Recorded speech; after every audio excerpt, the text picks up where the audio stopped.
वाले 4 साल में छुट्टी नहीं हुआ कि कांग्रेस का परचम मध्य प्रदेश की विधानसभा पर लहराना है। साथियों, 2 तरह की लड़ाई होती है। एक लड़ाई होती है जमीन की, जिसमें संगठन काम करता है। हमने निर्णय लिया है कि संगठन को निचले स्तर पर स्ट्रेंथन, ताकतवर बनाना है। निचले स्तर पर ग्राम पंचायत कांग्रेस कमेटी का गठन करना है। हमारे पंचायत में युवक कांग्रेस, एनएसयूआई, महिला कांग्रेस, सबका गठन करना है। ये जो नगर पालिका है, इसमें मोहल्ला कमेटियां बनाना है।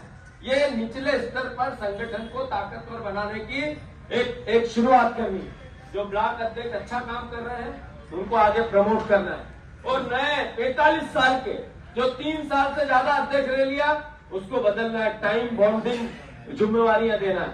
हमने निर्णय लिया कि कांग्रेस पार्टी को संगठन के स्तर पर ताकतवर बनाने के लिए नवाचार करना है। दूसरा, वैचारिक रूप से हमारे परिवार के लोग कैसे मजबूत हो। वैचारिक रूप से कांग्रेस पार्टी के विचार को कैसे जिए। क्या विचार है कांग्रेस का? कांग्रेस का विचार है गरीब की सेवा। कांग्रेस का विचार है प्रेम का, प्यार का, मोहब्बत का।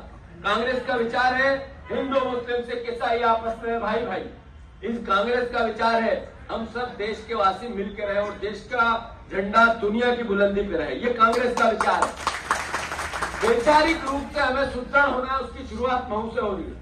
आपको 27 तारीख को जितने संसाधन चाहिए, हीरा भैया, संसाधन की कमी मत आने देना। मैं आपसे आग्रह कर रहा हूं, सब ब्लॉक अध्यक्षों से, सारी हमारी बहनों से, सारे हमारे अलग अलग गांव से आए हुए सभी कार्यकर्ताओं से, पदों पे बैठे हुए परिवारजनों से, अध्यक्ष जी भी यहाँ है। हर बूथ से एक गाड़ी आना चाहिए, बड़ी वाली टेम्पो ड्राइवर। हर बूथ से आएगी, नहीं आएगी? या तो अपनी अपनी गाड़ी लाना है, तो आपने समय भी दान दिया और पार्टी के लिए आपका डीजल भी दान दिया, या फिर हीरा भैया गाड़ी अवेलेबल कराना और सबको आना है, क्योंकि वैचारिक लड़ाई है। एक बूथ से, एक गांव से 2 गाड़ी नहीं चाहिए, एक गांव से 1 गाड़ी चाहिए, एक गांव से 1 गाड़ी। इसलिए कि वैचारिक रूप से हमारे कार्यकर्ता को लगना चाहिए कांग्रेस खड़ी हो गई। मैं आप सबसे आग्रह करता हूं कि वैचारिक रूप से जब तक कोई संगठन खड़ा नहीं होता है, तब तक चुनावी राजनीति में वो हावी नहीं हो पाता। भारतीय जनता पार्टी के एक कार्यकर्ता जो बिल्कुल नशा करता हो, बिल्कुल मंदबुद्धि हो, पर कितना झूठ बोलने में माहिर होता है, आप लोग गले गले गांव जानते नहीं जानते हैं। अगर एक टोटले पे बैठ के कोई झूठ बोलने लगा तो 4 को समझा देगा वो कि हाँ मैं ही सच हूँ, झूठ को भी सच कर देता, करता नहीं करता है। सही है गलत बात? अगर यहाँ की कुछ नहीं मिले, विधायक की कुछ नहीं मिले, मनावर की कुछ नहीं मिले, तो पाकिस्तान और अफगानिस्तान की बात है। सही है कि गलत?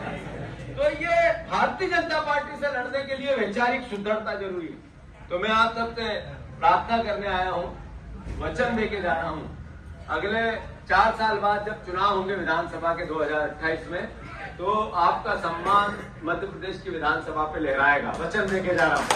पर इसके लिए सबको समझदान देना है, सबको सेक्रीफाइस करना है, सबको एक दूसरे से प्यार करना है। ये जो ग्रुपिज्म की राजनीति, इसका त्याग करना है। जैसा कहा कि हम कांग्रेसी है, भाई ने जिसको टिकट मिलता है उसके साथ हो जाते, ये विचार ही अपने आप में पवित्र है। जरूर पार्टी से भी कभी कभी किसी न किसी रूप में किसी न किसी प्रकार की अच्छाई और बुराई होती होगी, पर पार्टी का वर्कर किसी जन के साथ रहता है। ये स्वभाव अगर पार्टी के कार्यकर्ताओं में अनुशासन आ जाए, मैं साधुवाद देता हूँ कि मनावर विधानसभा एक ऐसी विधानसभा है जिसने इतने खराब समय में भी लोकसभा आपने जिता के दी। मैं आपको प्रणाम करता हूँ, साधुवाद देता हूँ।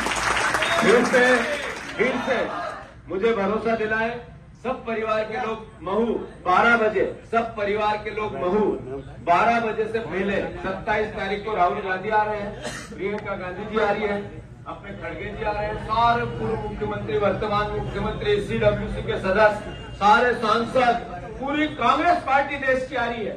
हम पास में यहाँ से 100 किलोमीटर भी नहीं होगा। तो मैं आप सबसे अनुरोध करना चाहता हूँ कि आप सब परिवार के लोग वहाँ पे आएंगे कि नहीं? हाथ ऊंचा करके बताओ। हीरा भैया, हर जगह एक गाड़ी, या तो वहाँ की हो जाए या पहुंचा भैया। अगर नहीं पहुंचा है तो मुझे सीधे फोन कर देना, मैं हीरा भैया को फिर फोन लगा दूंगा।